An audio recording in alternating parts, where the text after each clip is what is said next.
The 1960s were a decade of bold automotive experimentation in the United States. While some cars became legends, others were memorable for all the wrong reasons. These 10 American cars from the 1960s earned a reputation for being laughable due to their poor design, underwhelming performance, or misguided attempts at innovation. Dear viewer, don't forget to subscribe to the channel. Thanks for your support.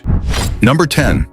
The 1967 Dodge Coronet Deluxe was a car that epitomized the idea of bare-bones transportation. Positioned as the entry-level variant of the Coronet lineup, it was aimed at buyers looking for an affordable way to get from point A to point B without any frills or excitement. Unfortunately, it delivered an experience that was just as dull as its styling. The Coronet Deluxe was the cheapest version of the Coronet series, which was Dodge's full-size car offering. It was marketed as a practical choice for budget-conscious buyers, but it ended up lacking in almost every area that enthusiasts value. The 1967 Coronet featured simple lines and an unadventurous design.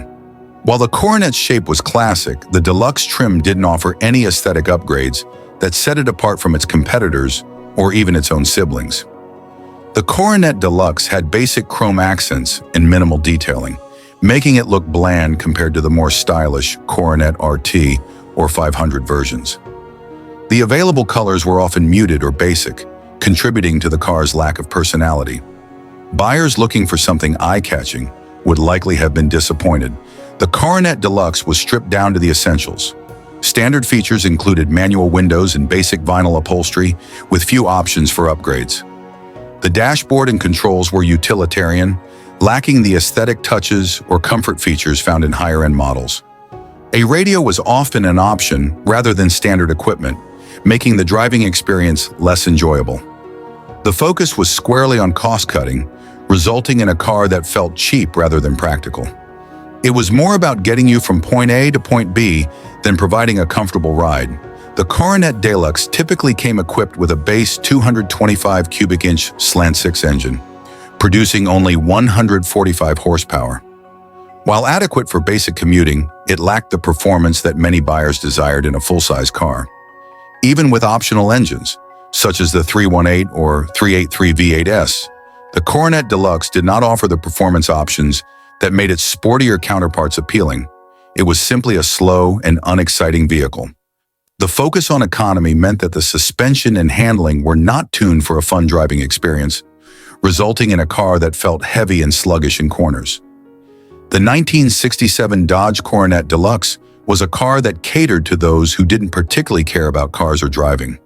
It was practical but came with a significant downside, being a vehicle that was almost entirely forgettable. If you purchased a Coronet Deluxe, you were likely not looking for excitement, performance, or style. Instead, it was a purchase made out of necessity, offering nothing beyond basic transportation.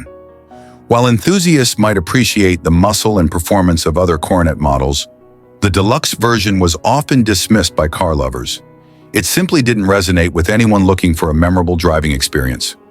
Due to its lack of features and performance, the Coronet Deluxe suffered from poor resale value. Buyers looking for a used car often preferred models with more features and better performance, leaving the Deluxe to languish on dealership lots. Even when new, the perception of the Coronet Deluxe was that it was a car for people who couldn't afford better. This stigma carried over into the used car market, further diminishing its appeal. The Coronet Deluxe has largely been forgotten in the annals of automotive history.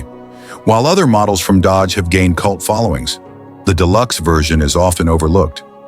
Competing models from Chevrolet and Ford during this time offered more attractive options with better performance and features, further highlighting the shortcomings of the Coronet Deluxe.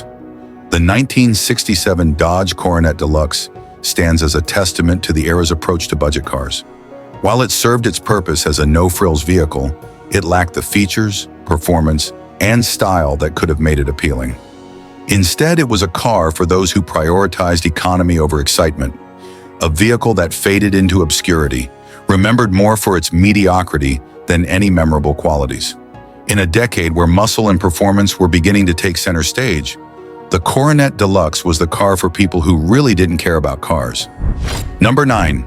The 1965 Chrysler Newport 6 is often remembered as one of the most puzzling decisions made by Chrysler during a time when full-size cars were expected to deliver power and prestige. While the Newport line was synonymous with luxury and spaciousness, the introduction of a six-cylinder variant left many scratching their heads. The Newport 6 was a massive full-size sedan with the heart of a compact car, making it a prime example of automotive irony. The Chrysler Newport had a long history of being a stylish and robust full-size car. However, the 1965 Newport 6 tried to combine this heritage with a cost-cutting measure that resulted in a vehicle that felt out of place in its lineup. The Newport 6 was powered by a 225 cubic inch slant-six engine, producing a mere 145 horsepower. In a car that weighed over 4,200 pounds, this power level made for a dismal driving experience. With a 0 to 60 miles per hour time exceeding 14 seconds, the Newport 6 struggled to keep up with traffic. Merging onto highways or overtaking other vehicles was a daunting task, turning driving into a frustrating experience. While the full-size body was designed for comfort on long trips, the lack of power meant that cruising at highway speeds felt laborious, taking away from the luxury driving experience.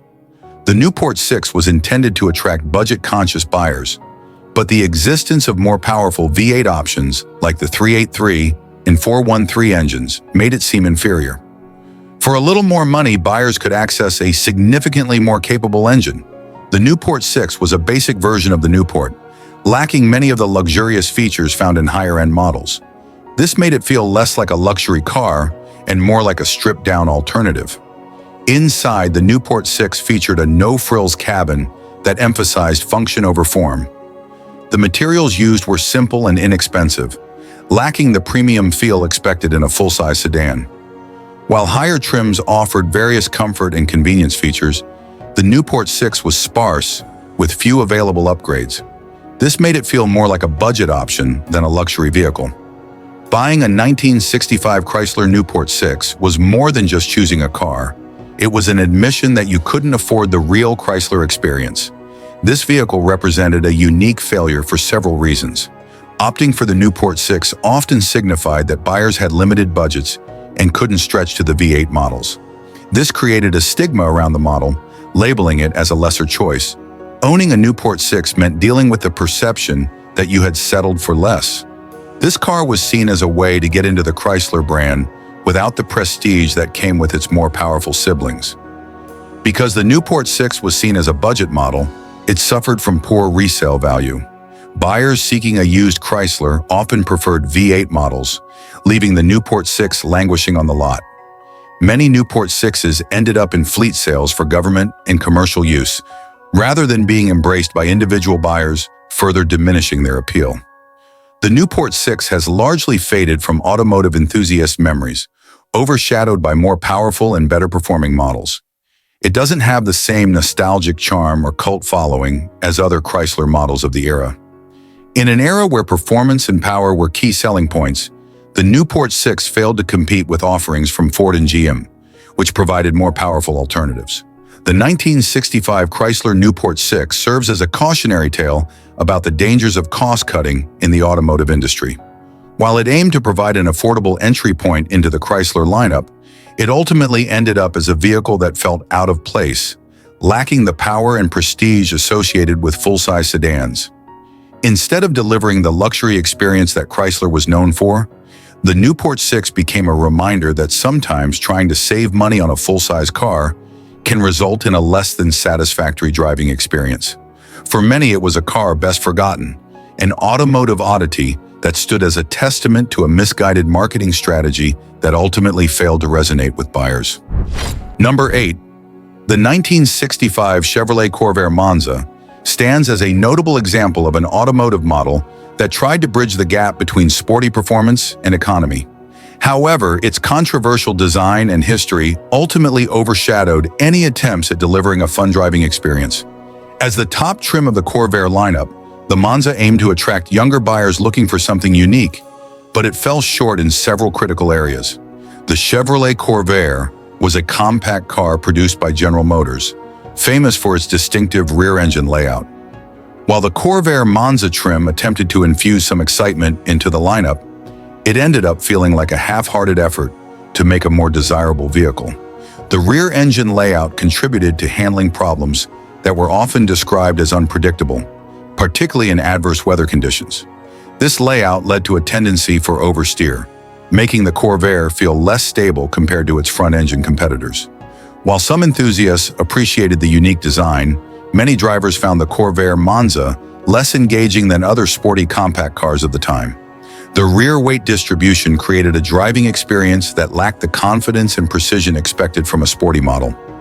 Despite its sporty trim and marketing, the Corvair Monza retained the overall feel of an economy car.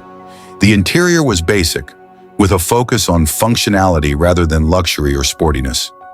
The Monza came with a range of engine options, including a 110 horsepower flat six, which, while sufficient for daily driving, was not enough to deliver the spirited performance promised by its sporty branding.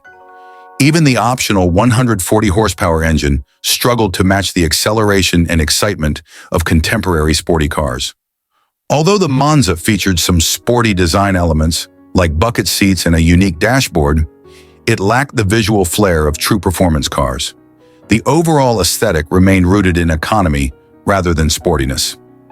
The Corvair's reputation suffered greatly due to Ralph Nader's book, Unsafe at Any Speed, published in 1965.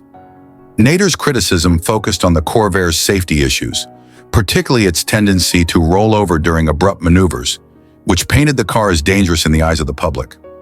Following Nader's accusations, many potential buyers were deterred from purchasing the Corvair, leading to declining sales figures. The negative publicity was difficult for Chevrolet to overcome, especially as safety became a growing concern in the automotive industry. The 1965 Chevrolet Corvair Monza represents a significant moment in automotive history, but its failings were evident from both a marketing and engineering standpoint. The Monza was aimed at younger buyers looking for an affordable yet sporty option. However, the driving experience did not deliver on this promise, and many young buyers were left dissatisfied with the performance. By attempting to market the Corvair as a sporty car while maintaining its economy car roots, Chevrolet created confusion about what the Corvair Monza truly represented. This identity crisis alienated both economy car buyers and performance enthusiasts. The negative perception and declining sales led Chevrolet to ultimately discontinue the Corvair in 1969. The Monza trim, which was meant to elevate the model, instead became a symbol of its downfall. Today, the Corvair Monza is often discussed as a car that tried to be something it was not. Its reputation as an underperforming vehicle with safety concerns has overshadowed any unique attributes it may have possessed. The controversies surrounding the Corvair helped shape automotive safety regulations in the United States. Nader's advocacy for safety improvements spurred manufacturers to prioritize safety features in subsequent models, influencing the industry for years to come. While the Corvair Monza has gained a niche following among collectors and enthusiasts, its legacy remains complicated. Many appreciate its uniqueness, but the shadow of its controversial history continues to impact perceptions. The 1965 Chevrolet Corvair Monza stands as a cautionary tale of automotive ambition gone awry. While it aimed to be a sporty alternative in the compact car market, the combination of a controversial rear-engine design, underwhelming performance, and damaging public perception ultimately sealed its fate. Despite attempts to market it as a fun and affordable option for young drivers, the Corvair Monza's shortcomings left a lasting impression that outweighed any positive attributes. Its story serves as a reminder of how quickly a vehicle's reputation can shift and how important it is for manufacturers to align their product's identity with consumer expectations. Ultimately, the Corvair Monza is a reminder of the risks taken in the pursuit of automotive innovation and how those risks can lead to both failure and lasting change in the industry. Number 7. The 1960 Mercury commuter two-door wagon stands as a prime example of automotive miscalculation. Mercury, known for its stylish full-size vehicles, attempted to innovate within the wagon segment by offering a two-door version of its popular commuter model. However, this decision led to a vehicle that confused consumers and ultimately failed to resonate with families looking for practicality. The Mercury commuter was part of a trend during the 1960s when automakers were exploring various body styles, including the station wagon. However, the two-door configuration proved to be ill-conceived for several reasons. The most glaring flaw of the two-door wagon was its limited accessibility. Families looking for a functional family car generally want easy access to the rear seating area. Climbing over the front seat to reach the back was impractical and often cumbersome, particularly for families with children or those needing to load cargo. While the wagon offered more space than a sedan, the two-door design limited its usability. The layout was counterproductive to the very purpose of a wagon, which was to provide ample room for passengers and cargo. The market at the time was filled with full-size sedans that offered similar passenger capacity and far easier access.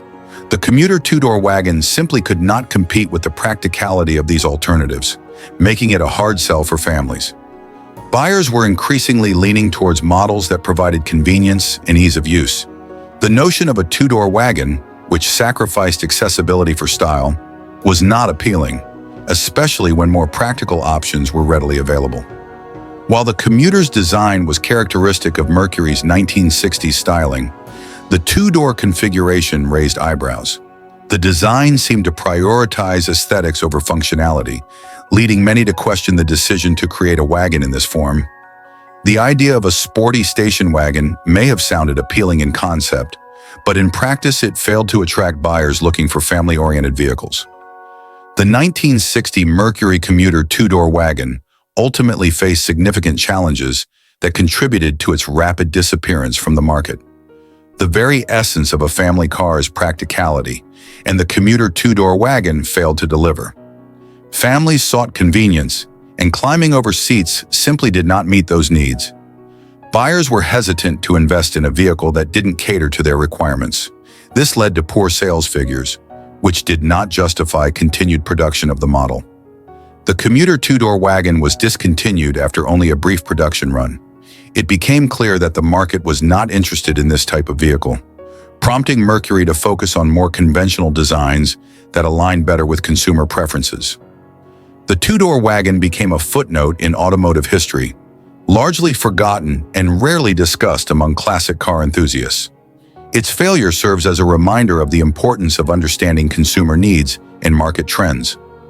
As the 1960s progressed, the automotive industry saw a shift towards vehicles that emphasize practicality, space, and comfort. The two-door wagon's design was increasingly out of touch with consumer demands for functional family vehicles. The shortcomings of models like the commuter two-door wagon eventually contributed to the rise of the minivan in the following decades, as families sought vehicles designed specifically for carrying multiple passengers and cargo with ease. The 1960 Mercury commuter two-door wagon serves as a cautionary tale about the pitfalls of design decisions that prioritize style over functionality. Mercury's attempt to create a unique family car resulted in a vehicle that was ultimately impractical and inaccessible for the very consumers it was intended to serve. As families increasingly sought vehicles that offered ease of use and flexibility, the commuter two-door wagon failed to meet those expectations, leading to its rapid decline in popularity. Its legacy is a reminder of the importance of understanding the needs of the target market, as well as the value of practical design in family-oriented vehicles. In the end, the commuter two-door wagon became a symbol of what happens when innovation neglects the core principles of functionality and consumer demand. Number 6. The 1963 Rambler American 220 is often remembered as a prime example of automotive minimalism taken to an extreme. As part of the Rambler brand, which was aimed at budget-conscious buyers, the American 220 was designed to offer basic transportation without frills.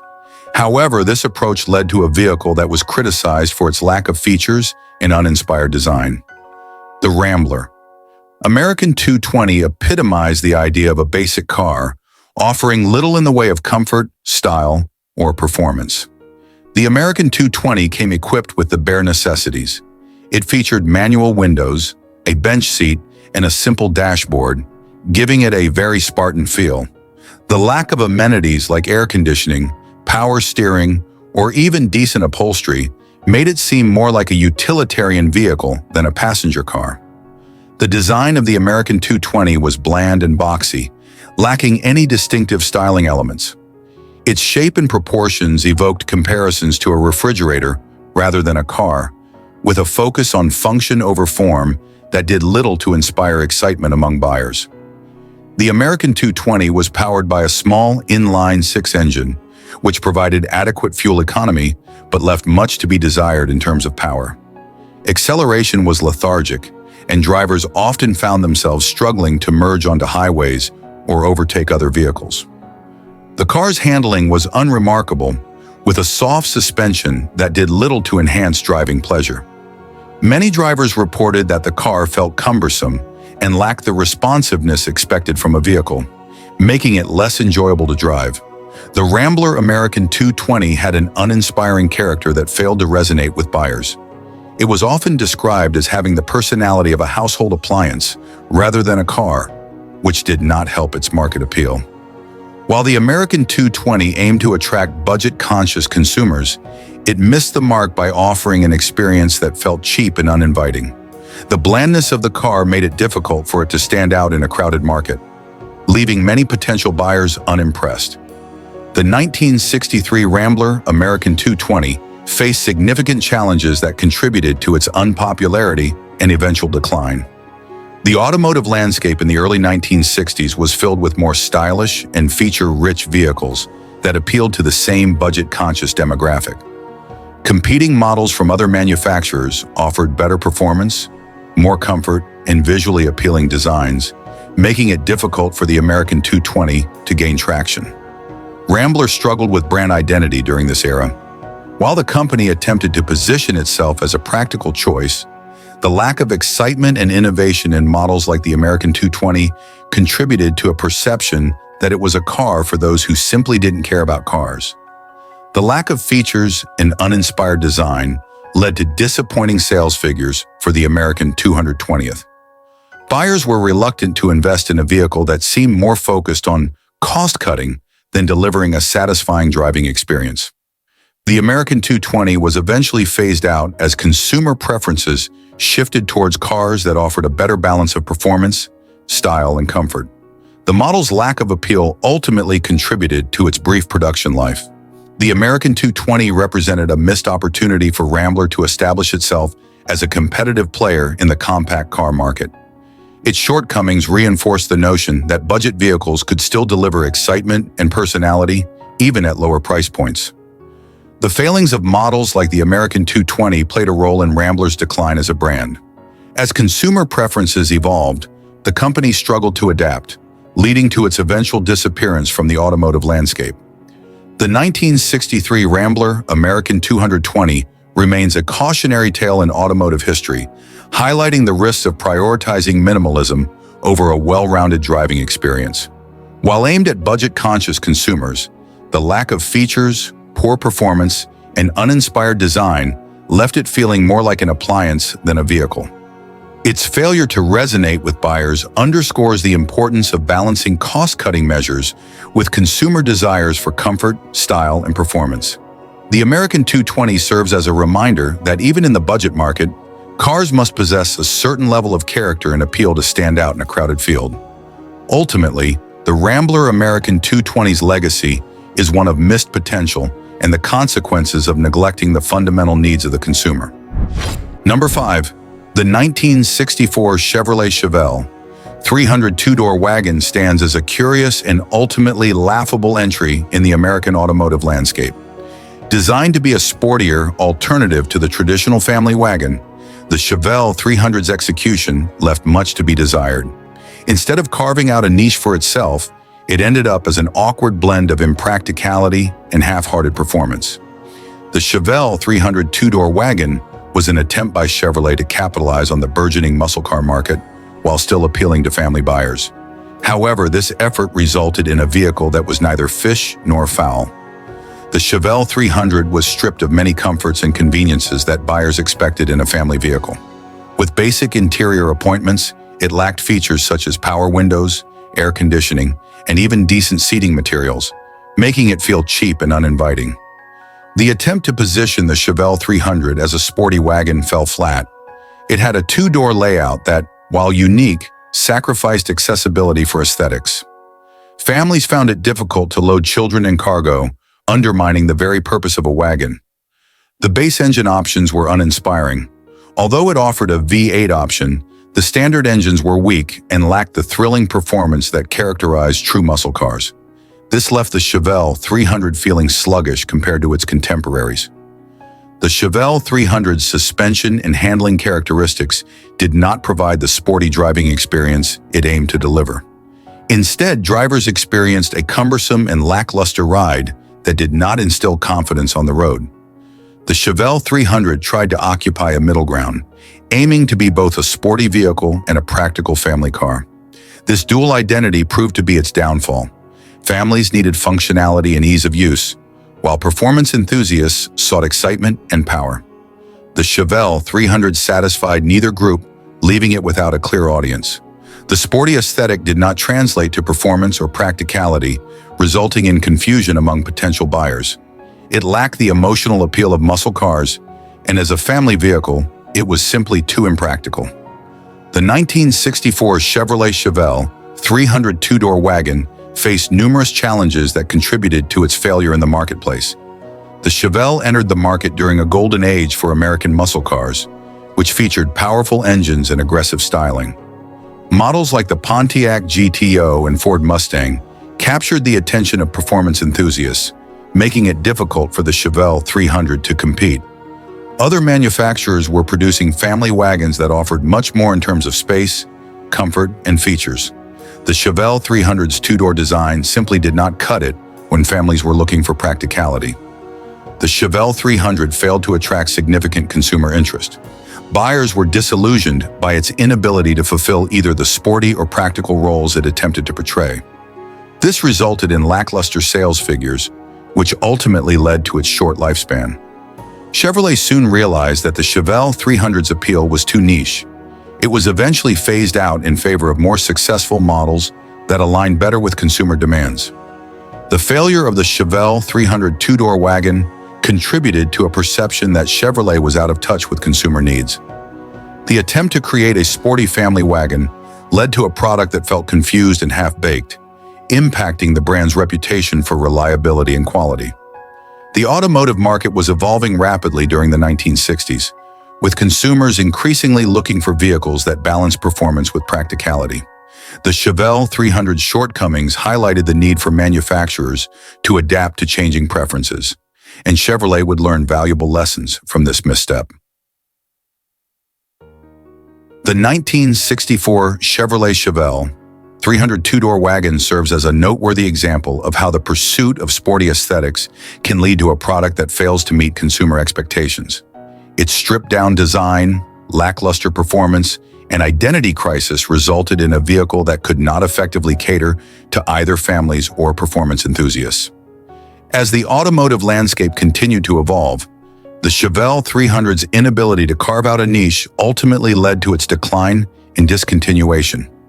The legacy of the Chevelle 300 reminds manufacturers of the importance of aligning product design with consumer needs and preferences, ensuring that vehicles are not only stylish but also functional and enjoyable to drive. Number 4. The 1968 American Motors Rebel attempted to carve out a space in the burgeoning midsize muscle car segment, but instead became a prime example of how ambition can misfire.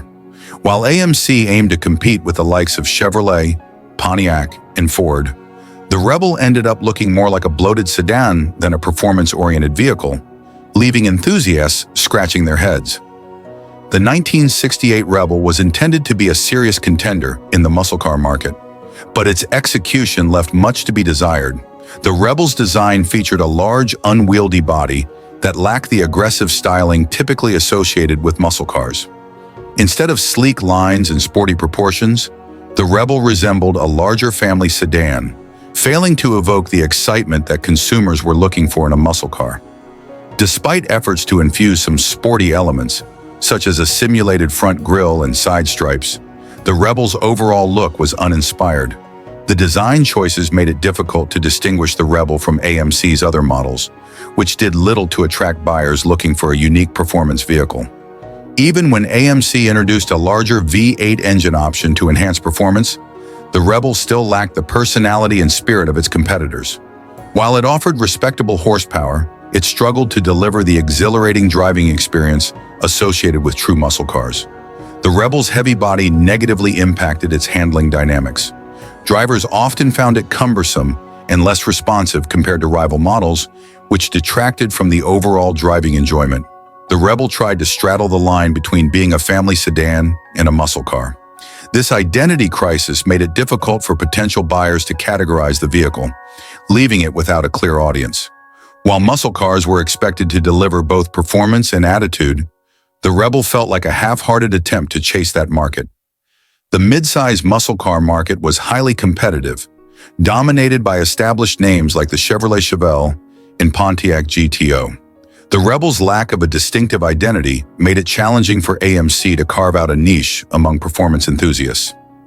The 1968 American Motors Rebel faced numerous obstacles that ultimately led to its failure in the market. The Rebel entered a crowded field of mid-size muscle cars, which were already well-established and beloved by consumers.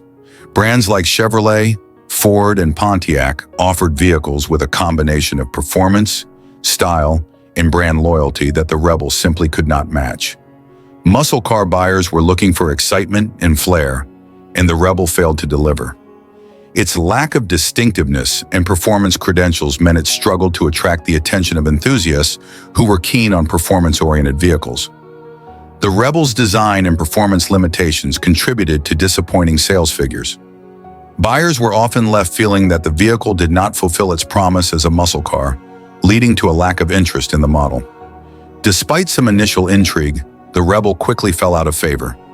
AMC's attempts to market it as a muscle car resulted in confusion and ultimately failed to resonate with consumers.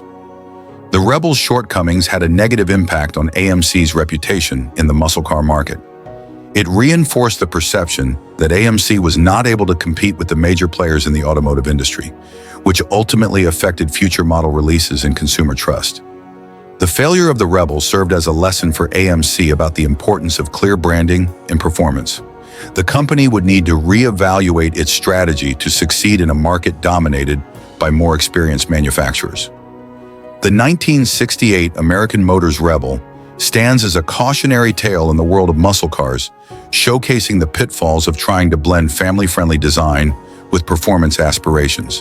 While AMC aimed to create a competitive mid-size muscle car, the result was an awkward vehicle that lacked both the excitement and practicality that buyers desired. Its bulky design, mediocre performance, and identity crisis ultimately hindered its success in a highly competitive market. The Rebel serves as a reminder that in the pursuit of innovation and competition, manufacturers must remain true to the core attributes that define their vehicles.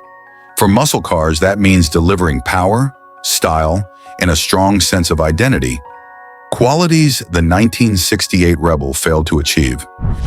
Number 3, the 1962 Oldsmobile Jetfire was a bold attempt by General Motors to introduce turbocharging to the American automotive market.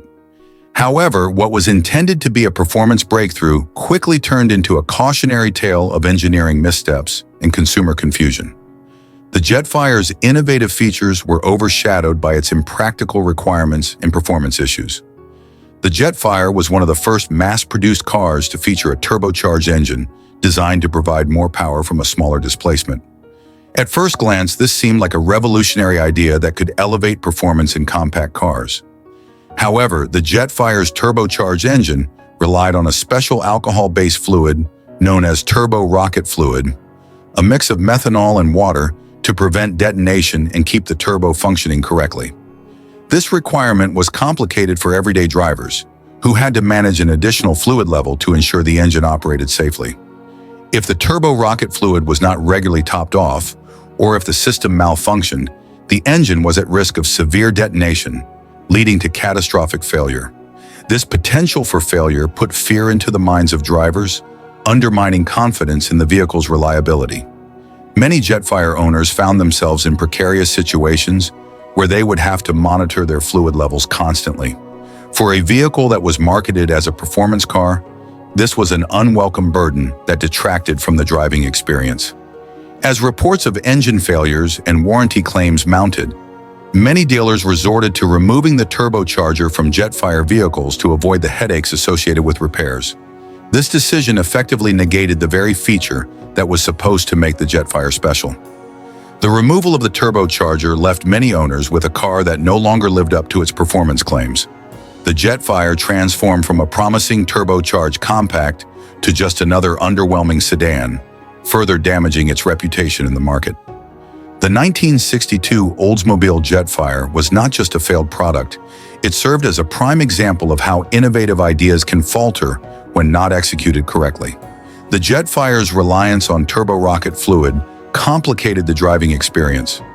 Rather than simplifying engine management, it added an unnecessary layer of complexity that was out of step with consumer expectations for a reliable vehicle. Many buyers were unaware of the turbo system's unique requirements, leading to widespread confusion. Oldsmobile failed to adequately educate consumers about maintaining the turbo system, resulting in a high number of engine failures and dissatisfaction.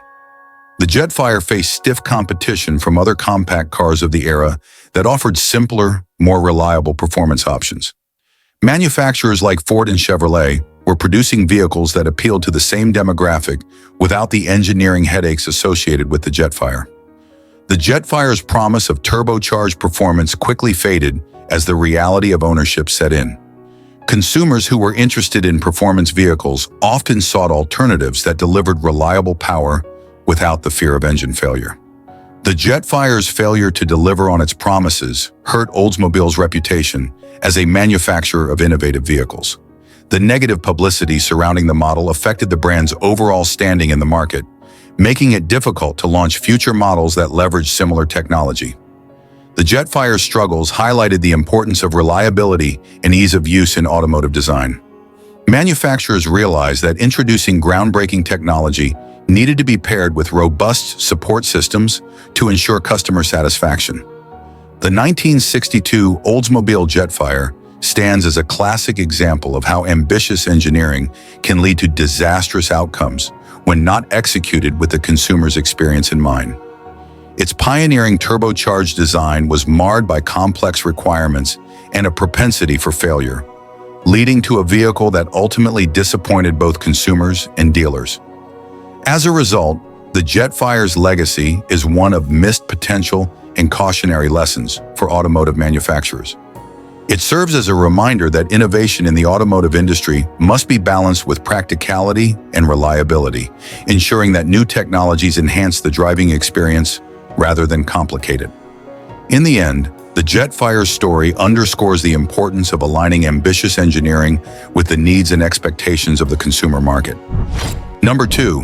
The 1963 Cadillac Series 75 limousine epitomized the era of excess in automotive design, featuring an impressively stretched body that garnered attention for all the wrong reasons. While luxury was the name of the game, this particular model raised eyebrows for its sheer size and impracticality, leading to its reputation as a laughable choice in the automotive landscape. The Series 75 limousine was an ambitious display of luxury that ultimately became a caricature of excess. The 1963 Series 75 was a staggering 22 feet long, making it one of the longest production cars of its time. Its stretched-out design gave it the appearance of a parade float rather than a practical vehicle for everyday use. The sheer length of the vehicle often led to awkward proportions that made it look unwieldy. Instead of exuding elegance, the extended body created an impression of clumsiness that detracted from the brand's luxurious image. Navigating the streets in such a long vehicle was no small feat. The Series 75 required an enormous turning radius, often needing an entire city block to make a U-turn. This made it less than ideal for urban environments, where maneuverability is essential. The driving experience in the Series 75 was less about luxury and more about managing a cumbersome beast. The difficulty of handling the vehicle left many owners frustrated and yearning for something more practical. The Cadillac Series 75 was often associated with wealth and status, but its exaggerated size made it a target for ridicule. Rather than conveying subtle luxury, the vehicle resembled a mobile monument to excess, more fitting for a parade than the streets. The exaggerated length often drew laughter and incredulous stares, reinforcing the idea that it was designed for show rather than genuine utility. Its size overshadowed the luxury features that Cadillac was known for, turning it into a punchline rather than a symbol of prestige. The 1963 Cadillac Series 75 limousine represented a failure in balancing luxury and practicality, leaving it with several drawbacks. While intended to serve as a luxurious vehicle for transporting dignitaries and the elite, the Series 75's extreme length limited its practical use. Owners often found it cumbersome and impractical for day-to-day driving, leading to frustration. The design choices made for the limousine's length ultimately hindered its functionality. In a world where driving experience and practicality mattered, the Series 75 fell short. Other luxury vehicles of the era offered a balance between spaciousness and drivability, allowing for more versatile use. Brands like Lincoln and Rolls-Royce produced models that provided luxury without the absurdity of the Cadillac's excessive length. The Series 75 struggled to maintain relevance in an evolving market where consumer preferences were shifting towards vehicles that offered both luxury and usability. As a result, it began to lose its allure to potential buyers. The exaggerated design of the Series 75 contributed to a perception of Cadillac as a manufacturer of impractical land yachts, potentially damaging its image as a serious luxury brand. This shift in consumer perception had lasting effects on Cadillac's positioning in the market. The Series 75 served as a lesson for Cadillac and other manufacturers about the importance of balancing luxury and practicality in automotive design. The market began to demand vehicles that were not only opulent but also usable in everyday life. The 1963 Cadillac Series 75 limousine stands as a testament to the era of automotive excess, showcasing the extremes of luxury and design that characterized the early 1960s. While it aimed to embody prestige and grandeur, its absurd length and impracticality ultimately transformed it into a symbol of overindulgence. In an age where practicality was becoming increasingly important, the Series 75 fell out of step with consumer expectations, leading to its reputation as a laughable choice among luxury vehicles. Its difficulties in maneuverability and the visual comparison to a parade float overshadowed its intended message of elegance and refinement. Ultimately, the Series 75 serves as a reminder of the fine line between luxury and absurdity in automotive design. It highlights the need for manufacturers to remain attuned to consumer needs, ensuring that luxury does not come at the expense of practicality and usability. Number 1. The 1964 Ford Fairlane Thunderbolt was a unique attempt by Ford to enter the muscle car arena, packing a powerful 427 cubic inch V8 engine into a lightweight Fairlane chassis. While the Thunderbolt was designed for speed and straight-line performance, it ultimately fell short in several critical areas, leading to its reputation as a laughable misstep in automotive history. The Thunderbolt was meant to be a performance powerhouse, but ended up as a cautionary tale of engineering oversight. At the heart of the Thunderbolt was the massive 427 cubic inch V8 engine, capable of producing over 600 horsepower. This engine was one of the most powerful available at the time, making the Thunderbolt a formidable presence on the drag strip. However, Ford neglected to reinforce the Fairlane's body to handle the immense power of the engine. As a result, the car's structure was ill-equipped to manage the torque and vibration generated by the V8, leading to severe chassis flex and structural integrity issues. The Thunderbolt may have excelled in a straight line, but its handling left much to be desired. The lack of suspension upgrades and reinforcements meant that the car struggled to navigate turns, making it a dangerous ride at high speeds. With its focus on raw power, the Thunderbolt sacrificed comfort and stability. Drivers experienced a rough ride, and the car's tendency to shake and vibrate while driving contributed to a disconcerting driving experience that left many feeling uneasy. The Thunderbolt was stripped of many comforts and features typically expected in a car, emphasizing its racing pedigree. This meant no frills with minimal soundproofing, no air conditioning, and a simple interior design that prioritized weight savings over comfort. The focus on performance made the Thunderbolt impractical for everyday driving, Consumers seeking a versatile muscle car found themselves disappointed, as the Thunderbolt did not deliver the balance of performance and comfort that many competitors offered. The 1964 Ford Fairlane Thunderbolt is a prime example of how focusing too heavily on power without considering overall design can lead to failure. The Thunderbolt was designed for drag racing and straight-line speed, sacrificing essential qualities like handling and ride comfort. This narrow focus ultimately limited its appeal to a broader audience. The combination of excessive power and poor handling created a driving experience that was not only uncomfortable, but also potentially hazardous. Drivers faced difficulties maintaining control, particularly at higher speeds or on winding roads. The Thunderbolt entered a fiercely competitive market filled with muscle cars that offered better rounded performance. Cars like the Chevrolet Chevelle SS and Pontiac GTO provided a more balanced experience, appealing to a wider audience of performance enthusiasts. The Thunderbolt's appeal was largely limited to drag racing enthusiasts, which restricted its market reach. Many consumers were put off by its lack of practicality and comfort, leaving the Thunderbolt as a specialized offering rather than a mainstream success. The Thunderbolt's shortcomings raised questions about Ford's engineering decisions and commitment to providing a balanced vehicle. The experience highlighted the importance of integrating power with handling and comfort, lessons that would resonate in future vehicle designs. The Thunderbolt's legacy serves as a cautionary tale for automakers. Raw power alone is not enough to guarantee success in the competitive muscle car market. Consumers desire vehicles that offer a well-rounded experience, combining performance with practicality. The 1964 Ford Fairlane Thunderbolt stands as a significant entry in the history of American muscle cars, but its shortcomings overshadow its initial promise. While it showcased raw power with its massive V8 engine, the lack of structural reinforcement and handling capabilities rendered it a laughable choice for many consumers. In an era when muscle cars were increasingly popular, the Thunderbolt struggled to find its place, ultimately highlighting the importance of balancing power, comfort, and practicality in automotive design. As a result, it serves as a reminder of the pitfalls that can arise when performance takes precedence over a well-rounded driving experience.